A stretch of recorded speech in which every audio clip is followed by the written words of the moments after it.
를 위해서 투쟁했던 그때를 다시 한번 생각해봅니다. 하나 당해보셨어요? 2008년부터 10년간 다시 싸움은 시작되어요. 언론개혁을 비롯한 모든 개혁의 선봉에서는 최고위원이 되겠습니다. 지금은 싸워야 할 때입니다. 민주당의 미래, 언론개혁의 선봉장, 경기도 대표주자 기호 7번 한준호 후보 연설을 듣도록 하겠습니다.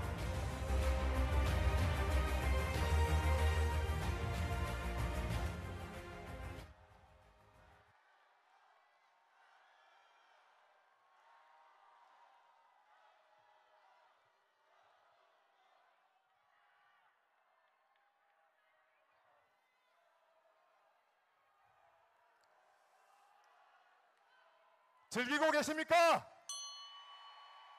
함성 소리가 참 듣기 좋습니다. 한 몇 군데만 좀 들어볼까요? 우리 화성 와 계십니까? 화성 어디 계십니까?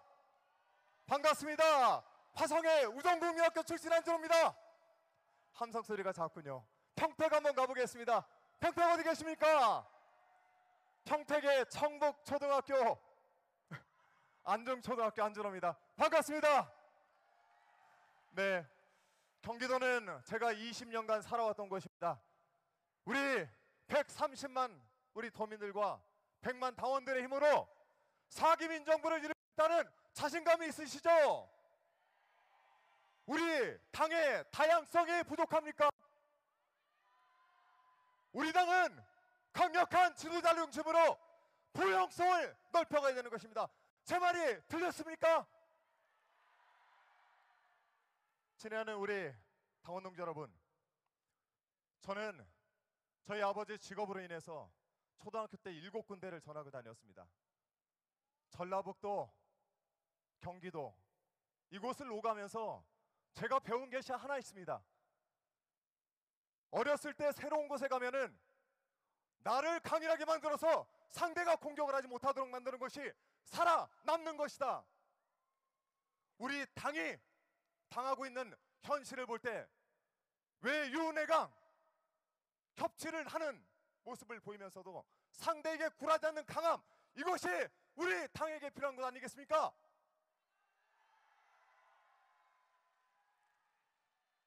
저는 이곳 부천에서 신혼생활을 시작했습니다.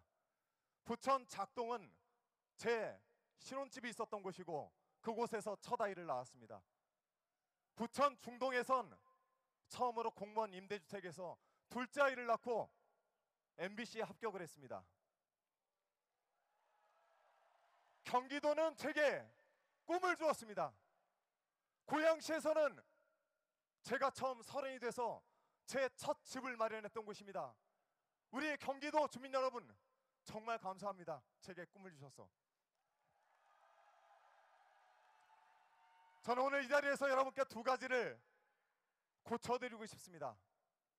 제 꿈이 어그러졌던 2008년 이명박 정권이 들어선 이후 MBC는 언론 장악에 맞서 싸워야 됐습니다. 김장겸, 김재철, 이진숙 이런 사람들이 MBC를 장악했고 저희는 그에 맞서 싸웠고 직업을 잃었습니다. 하지만 여러분께서는 저를 다시 국회의원으로 불러주셨습니다. 경기도 당원 동지 여러분, 고맙습니다. 우리는 언론 장악에 맞서 싸워야 되겠죠. 하지만 착각하는 게 있습니다. 이미 2008년 이명박 정권 때 우리는 언론 장악을 당했습니다. 종편이 출범하고 기울어진 운동장이 만들어졌습니다. 그렇지 않습니까? 지금은 언론 장악 계엄령이 떨어진 것입니다. MBC, TBS 이제 마지막 남은 언론사들을 공격하고 있습니다. 여러분, 언론의 자유를 믿습니까? 언론의 자유는 없습니다. 모든 국민은 언론 출판의 자유, 집회 결사의 자유가 있습니다. 언론은 여러분의 말이 언론이고 여러분의 글이 출판입니다. 여러분이 바로 언론입니다. 그 국민의 권리를 찾기 위해서 우리는 방통위원장 방진숙을 몰아내야 되는 것이고 MBC를 지켜야 되는 것입니다. 그렇지 않습니까? 그 역할을 저 한준호에게 맡겨주십시오. 제가 그 선봉에 서겠습니다. 우리가 4기 민정부를 만들기 위한 두 가지 과제가 있습니다. 첫 번째, 국민의힘의 공격을 막아야 됩니다. 한동훈이 한준호가 맡겠습니다. 서울 양평간 고속도로 종점 변경을 저희가 찾아냈던 그 실력으로 한동훈이 같은 청주한 씨입니다. 제가 한번 막아보겠습니다. 언론개혁 그 앞에 10년간 싸웠던 한준호가 제대로 한번 싸워보겠습니다. 맡겨주시겠습니까? 여러분과 함께 이재명 대표와 함께 4기 민주정부를 100만 당원과 만들어 가겠습니다.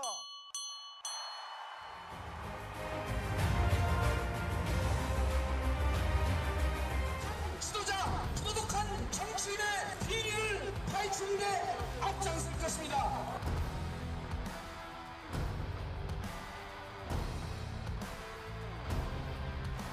최전방 공격수가 되겠습니다.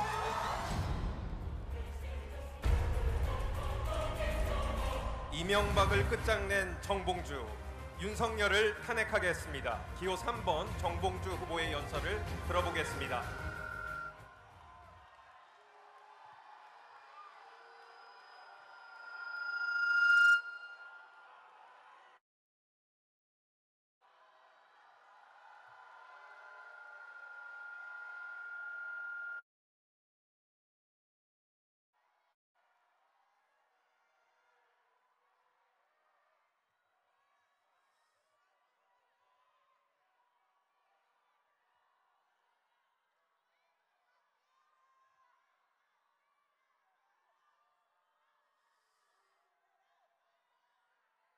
안녕하세요.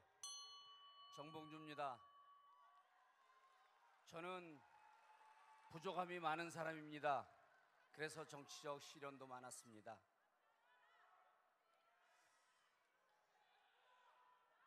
이명박과 맞짱 떠서 돌진하다 감옥 가는 상황이 됐습니다.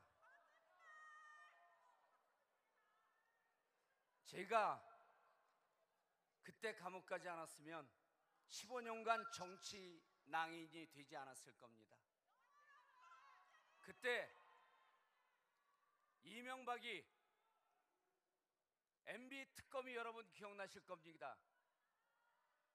이명박 특검을 할 때 그때 이명박에게 면죄부를 줬던, 만일 그때 이명박에게 면죄부를 주지 않고 10년 뒤 이명박을 감옥에 보냈듯이 그때 제대로 수사를 했다고 한다면 저도 감옥에 가지 않았고 민주당이 정권을 뺏기는 일이 없었을 겁니다. 여러분, 그때 이명박에게 면죄부를 줬던 MB 특검에 익숙한 이름이 있습니다. 바로 윤석열 검사입니다. MB에게 면죄부를 주고 대한민국 민주주의를 파괴하고 저 또한 감옥에 가고 민주당을 압살했던 이명박을 탄생케 했던 데는 MB 특검에 참여해서 MB에게 면죄부를 줬던 윤석열이 있습니다. 여러분,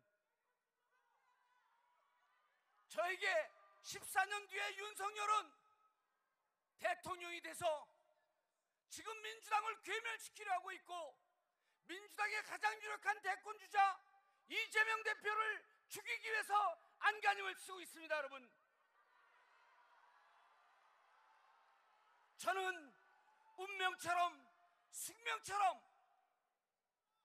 윤석열과 탄핵을 시키고 윤석열과 맞짱을 떠야 하는 그러한 운명이 있습니다. 여러분, 저 원의 정봉주에게 윤석열과 싸울 수 있는 날카로운 칼 최고위원회 지휘를 주시기 바라겠습니다.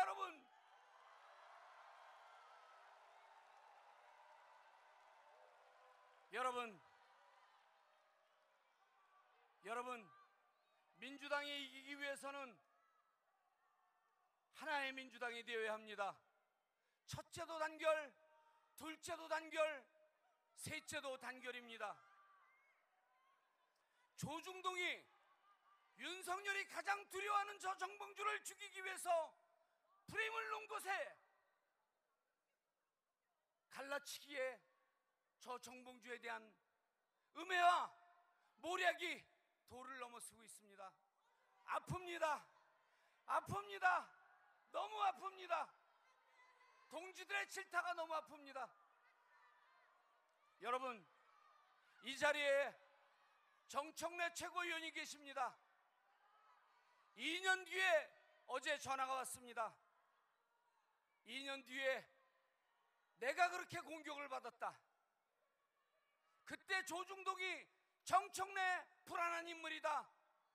하지만 지금 정청래 최고위원 얼마나 최고위원으로서 잘했고 지금 법사위원장으로 발군의 실력을 보이고 있지 않습니까, 여러분? 정청래 최고위원을 조중동에서 끌어내리려고 했듯이 지금 저 정봉주도 갈라치기와 흑색선전 음해에 시달리고 있습니다. 여러분, 단합해야 합니다. 통합해야 합니다. 단결해야 합니다. 윤석열이 가장 두려워할 인물, 국힘이 가장 우려할 정봉주를 끌어내리면 누가 좋아하겠습니까? 누가 행복하게 하겠습니까? 민주당의 강력한 전략무기, 유일한 원외인사 저 정봉주에게 한 표 주시기 바라겠습니다. 저 정봉주를 최고위원 자리에 밀어 넣어주시기 바라겠습니다. 어떠한 시련과 어떠한 탄압이 와도 경쾌하게 웃으며 끝까지 윤석열과 맞서 싸우겠습니다. 기필코 이기겠습니다. 감사합니다. 김민석에게는 우리의 직권을 책임지는 역할이 있습니다. 우리의 폐쇄작전을 성공시킬 수석전략가 김민석을 수석 최고위원으로 먼저 정해주시죠. 대통령을 만들 수석 전략가 기호 5번 김민석 후보님의 연설을 들어보도록 하겠습니다.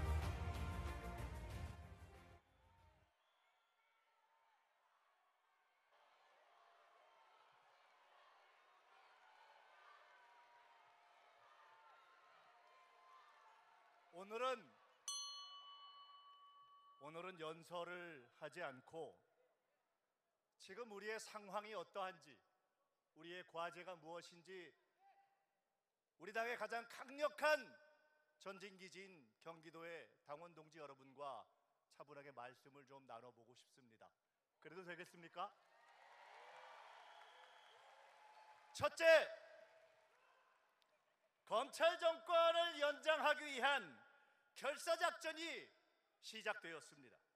윤석열, 김건희, 한동훈은 얼굴과 목소리만 다른 삼두동체입니다. 저들은 서로의 비리를 덮고 서로를 살리기 위한 상호 구명의 전면 공조를 시작했습니다. 한동훈 삼자 추천 운운하더니 이미 최병 특검에서 발을 빼고 있습니다. 김건희의 비리를 덮는 과정에서 무고한 권익위 간부는 사망하였습니다. 저들은 특검을 전면 거부하고 있고 계속 거부할 것이고, 통신조회에서 나타나듯이 이 사회의 민주주의를 압살하기 위한 전면 사찰 체제로 들어갔습니다. 박근혜 탄핵 때 추미애 전 대표가 저들이 계엄령을 준비하고 있다고 이야기할 때 저들이 펄쩍 뛰었습니다. 그러나 사실로 드러났습니다. 저는 확신합니다. 저들은 국민의 저항을 막기 위해서 계엄 그 이상의도 준비할 무도하고 불량한 집단입니다. 둘째로, 저들은 7.1 정권으로 전력 질주하고 있습니다. 뭐니 해도 이 정권의 본질적 DNA는 7.1입니다. 8.15를 앞두고 독립기념관장을 뉴라이트로 임명하는 미친 자들입니다. 해방 후 최악의 친일 정권, 저들이 원하는 것은 명료합니다. 저들의 알량한 임기 내에 다시는 되돌이킬 수 없도록 불가역적으로 이 나라를 친일 국가로 돌려놓으려고 하고 있는 것입니다. 셋째로, 저들은 이재명을 죽이기 위한 2차 대공세를 시작하고 있습니다.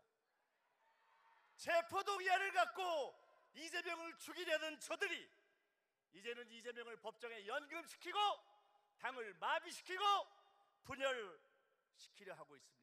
저들의 머릿속에 들어있는 최상의 작전, 우리의 가장 강력한 후보인 이재명의 발을 묶고 죽여서 아예 대선을 부전승으로 치르자, 이런 말도 안 되는 생각을 하고 있는 자들입니다. 이것이 8월 18일 전당대회가 끝난 이후에 우리 앞에 펼쳐질 냉정한 현실입니다. 어떻게 해야 합니까? 포기해야 합니까? 싸움을 그만둬야 합니까? 계속 싸워야 합니까? 더 강력하게 싸워야 합니까? 어떤 동지들은 특검 거부, 특검 거부, 특검 거부, 무력감과 포기하고 싶은 마음이 든다고 합니다. 어떤 동지들은 너무 화가 나니까 내일 당장 탄핵을 발의하자고 합니다. 어떻게 해야 합니까? 이재명 중심의 새로운 지도부는 포기하지 않을 것이고 조급하지 않을 것이고 단단하게 빌드업해서 강력한 전시지도부, 강력한 집권지도부, 강력한 통합지도부로 반드시 승리해낼 것입니다. 제가 그 과정에서 이재명 대표 옆에 단단히 서고 모든 최고위원들과 함께하겠습니다. 일극화, 비판하는 분들이 있습니다. 속지 맙시다.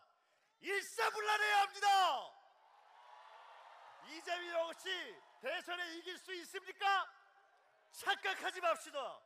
이탈파와 통합해야 한다? 저는 동의하지 않습니다.